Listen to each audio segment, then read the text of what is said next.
얼마 전에 국가 원수를 모독했다 하면서 말도 안 되는 망발로 나경원 의원을 윤리위원회에 회부하자는 참 코미디도 아닌 짓거리를 하고 있는 걸 보고 이걸 어떻게 해석을 해야 될까?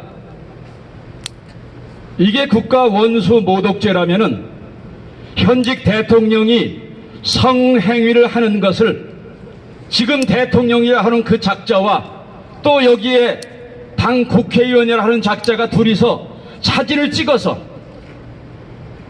이걸 보고 해벨벨 하면서 만일에 이게 당신의 마누라고 당신 딸이라면은 그 표창원이 나중에 뭐라고 그랬습니까? 자기네 자식 이거 내려달라? 네 자식은 괜찮고 현직 대통령은 이런 모독을 해도 괜찮다는 겁니까? 이놈들이 촛불 집회를 할 때 여러분 아마 저는 그쪽에 가서 동영상도 많이 촬영하고 여러 번 참석했습니다. 현직 대통령을 모가지를 잘라서 약을 먹이고 참수를 시키겠다고 단두대를 거기 세워놨습니다. 피가 뚝뚝 떨어지게 해놓고 그 다음에 그 모가지를 잘라서 어린애들에게 발로 차는 행위, 정말 이거는 폐륜 행위라도 아니 대한민국이 어쩌다가 이런 나라가 됐는가? 근데 여기에 대해서는 하나도 분노도 하지 않다가 그때 대통령은 모독을 안 당하고 지금 대통령은 모독을 느낍니까?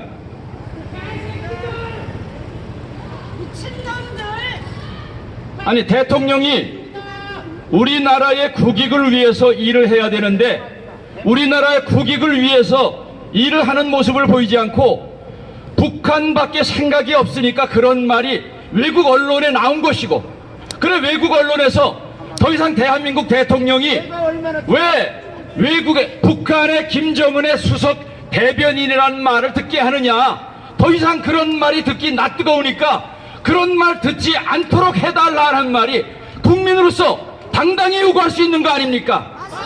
뭐가 이게 모독죄예요? 대통령이 대한민국 대통령의 임무를 충실히 하지 않고 이 양반이 뭐라고 그랬습니까? 아세안에 나가서 EU에 나가서 G20에 나가서 무슨 짓거리를 했습니까? 대한민국 일자리 창출하게 해달라, 미국이 우리를 도와달라, 일본이 우리를 도와달라, 단 한마디도 하지 않고 이 인간의 머릿속에는 뭐가 있습니까? 맨 북한밖에 없어요. 오죽하면은 무토대사, 친한파인 무토대사가 한국을 굉장히 좋아하는 일본 사람입니다. 근데 이 문재인 대통령 인터뷰를 하고 나서 저 사람 머릿속에는 온통 북한밖에 없다. 여러분 프랑스 대통령을 만나서 뭐라 그랬습니까? 유엔의 대북 제재를 완화해달라, 그걸 해제해달라. 아니 그게 당신이 요구할 사항이야? 유엔에서 합의한 거 아닙니까? 대북 제재는. 근데 프랑스 대통령이 이거 얘기 들어줬습니까? 당연히 안 듣지. 독일 대통령을 만나서도 유엔 북한의 대북 제재를 완화하고 그걸 풀어달라. 아니 자기가 대변인입니까? 왜 이런 걸 자기가 요구해요? 그거 북한이 요구해야 되는 거 아닙니까? 그런데 이 양반을 쳐다보는 외국의 정상을 보면서 나경원 의원뿐만이 아니라 저도 수치심을 느꼈습니다. 아프리카의 대통령이 와도 그런 취급을 안 받는데 우리 대한민국의 대통령이 저 사람 자국을 위해서 일하는 사람 맞아? 여기 와서 분위기 파악하지 못하고 유엔에서 대북 제재를 통해서 더 조이려고 그러는데 그 분위기도 파악하지 못하고 북한 대북 제재 풀어달라고 하니까 여러분 그 영상 보셨죠? 꼭 벌레 쳐다보듯이 우리 대한민국 대통령이 왜 이런 대접을 받아야 됩니까? 근데 그런 대접, 과거에 박근혜 대통령이 G20에 나가서 아세안에 나가서 어떤 대접을 받았는 거 여러분 영상이 살아있습니다.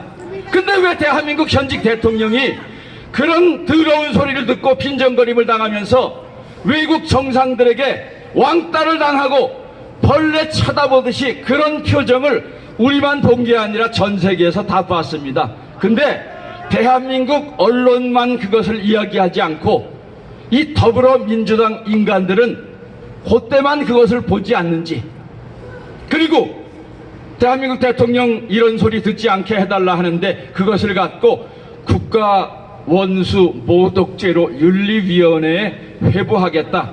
밥 처먹고 할지라도 없습니다. 그렇게 할 일이 없습니까? 지금 대한민국이 꼴딱 넘어가게 생겨서 우리는 미국에 30년 이상 살았지만은 피를 뿌려야 될 때가 다가오는 것 같은 마음으로 저는 총을 들어야 될 때가 오면은 들겠다는 그런 비장한 각오로 들어왔습니다. 아니, 나라가 이런 때인데 지금 이런 말장난 가지고 윤리위원회 회부해서 그 비싼 세금 받아 먹어야 됩니까? 여러분, 지금 북한에 UN 미국하고 북한의 하노이 회담이 결렬된 이후에 국경에서 지금 대량 탈북 사태의 조짐이 보이고 있습니다.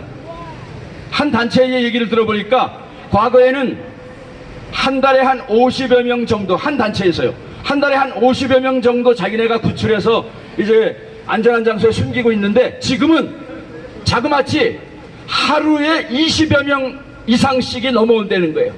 그리고 저녁만 되면은 총성소리가 끊이지 않는데 과거와 다른 현상은 아주 대량 탈북의 조짐이 보이고, 그 다음에 과거에는 함경북도, 그 다음에 양강도 꼭 국경지대에만 넘어오더니 이제는 넘어온 사람들이 북한 전역에서 넘어온다는 거예요. 지금 위기를 느꼈습니다.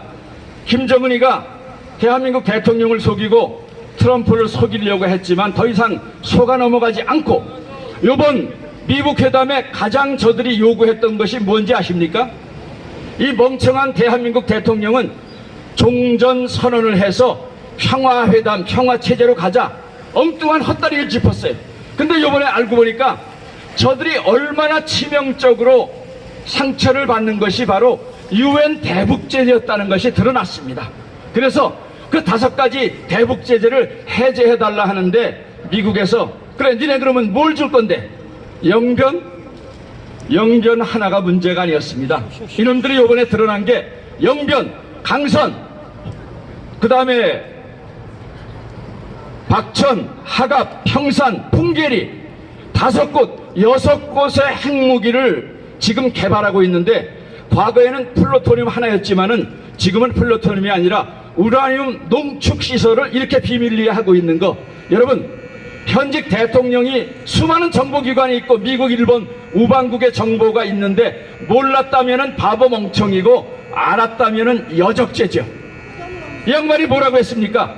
외국 언론에 나가서, 대한민국에 나와 여러 언론에서 나는 북한이 비핵화를 할 것을 아주 신뢰한다고 그랬습니다. 당신의 그 신뢰의 근거는 뭡니까? 뭘 믿고 북한을 그렇게 신뢰해요? 이렇게 남북회담을 하고 미북회담을 하는 사이에도 어마어마한 핵무기를 개발해서 지난번에 보니까 우리는 한 10개 정도 갖고 있는가 했더니 미국에서 핵무기 달라는 게 65개였습니다. 지금 해나가는 수준을 볼 때 내년 정도면 약 100개 정도의 핵무기를 가지고 있는데 여러분, 이제 3번째 속으면 우리나라 쫄딱 망합니다. 첫 번째, 김대중 씨가 뭐라고 했습니까? 북한은 핵을 개발할 의사도 없고 능력도 없고 만일에 북한이 핵을 개발하면 내가 책임지겠답니다. 여러분, 이 인간 새빨간 거짓말했죠. 이미 93년도에 영변의 핵시설이 어마어마하게 진행되고 있는 거 국정원을 통해서, 외국을 통해서 대통령 된 다음에 다 보고 받았을 텐데 거짓말 하지 않습니까? 자기가 뭘 믿고 북한은 핵을 개발할 의사가 없다는 거예요. 당신이 북한입니까? 의사가 있는지 없는지 당신이 어떻게 알아요? 맞아요. 그래서 쏘가서 여기까지 오지 않았습니까? 두 번째, 노무현 전 대통령은 뭐라고 했습니까? 저는요, 지난 5년 동안에요, 북한을 대변해서 핵에 대해서 제가 선전을 했습니다. 자기 스스로 북한 대변인 역할을 했다고 북한에 가서 보고를 했습니다. 요번에 3번째 속으면은 정말 우리는 쫄딱 망합니다. 여러분, 이 김정은이가 4.27 회담을 하기 전에 바로 일주일 전에 4월 20일 날, 작년 4월 20일 날 당군 최고 간부들을 모아놓고 바로 핵무기에 대해서 이렇게 내부 단속을 했습니다. 북한에게 있어서 핵무기는 평화수호의 강력한 보검이고 후손 만대들도 영원히 평화와 번영과 행복을 누릴 수 있는 근본 담보이다. 무슨 얘기입니까? 문재인은 자기는 북한을 핵 폐기를 할 것이다라고 믿는데 그 회담을 하러 오기 전 일주일에 이런 내부단성용 발언을 한 거예요. 절대로 포기할 수 없는 보검이라고 했습니다. 보검. 이거는 공격용 무기라는 얘기예요. 그 다음에 근본 담보라 하는 것은 이건 방패라 하는 얘기예요. 죽을 때까지 북한은 핵을 폐기할 수 없습니다. 왜? 이 사람이 김정은이가 핵 경제 병진 노선을 펼쳤는데 무슨 근거로 돈을 받았습니까? 무슨 근거로 자기네 목숨과 같은 핵을 폐기하겠어요? 이건 꿈이 야무진 게 아니라 바보 멍청이든지 알면서 이야기하지 않는 여적죄입니다. 그래서 이제는 국민들도 알고 있고 차라리 김정은과 그만큼 시간을 버리려면은 남한에 3만 2천여 명의 탈북자들이 있습니다. 그들 중에는 고위직도 있고 핵 문제, 첩보 문제에 대해서 한국에 있는 북한학 박사학위 10배, 100배의 첩보력을 가지고 있는 사람들이 많습니다. 황장엽 씨가 충고했을 때 듣지 않아서 이 모양이 꼴됐죠. 5년 동안만 대북 제재 강력하게 하고 관계 갖지 말아라. 그러면 정권 스스로 무너진다. 여러분, 북한은 지금 무너지기 일보 직전입니다. 우상체제 무너졌습니다. 배급체제 무너졌습니다. 경제 다 무너졌습니다. 여기서 대북제재만 조금 더 해주면 되는데 이번에 유엔 대북제재위원회 전문가 패널에서 사진을 몇 장 공개했는데 무슨 사진인지 여러분 보셨을 거예요. 무슨 사진입니까? 대북제재 명단에 들어간 벤츠. 이 벤츠를 탔는데 우리나라 대통령과 김정은이가 나란히 탄 그 벤츠를 전 세계 사진에 올렸어요.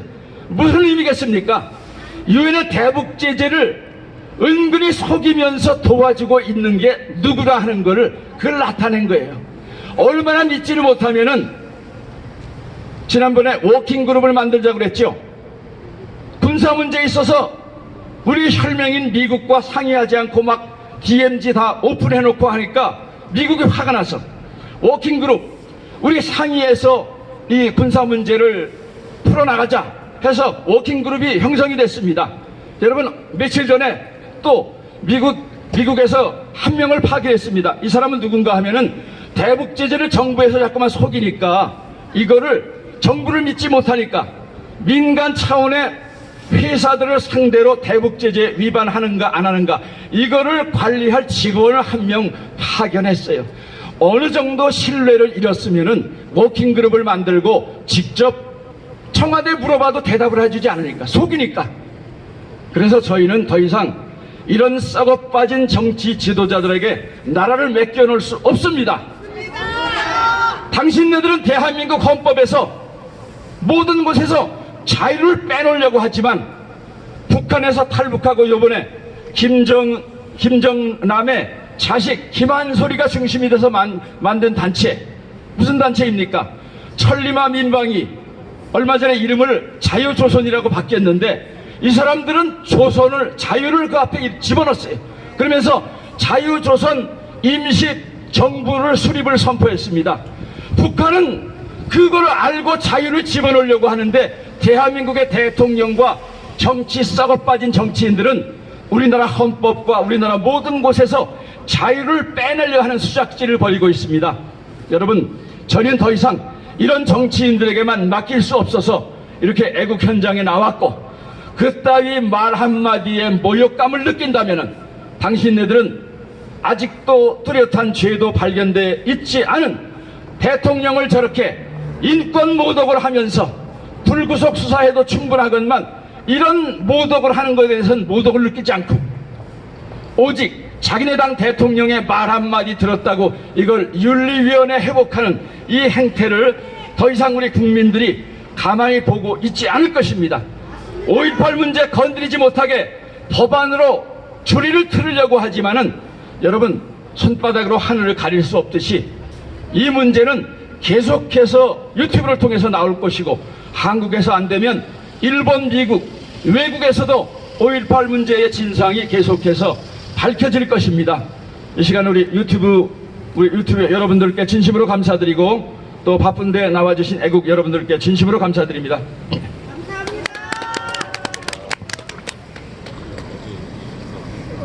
바쁘신 시간에도 이렇게 오전 일찍부터 준비해 주신 이희문 대표님께 다시 한번 감사의 박수 부탁드리겠습니다.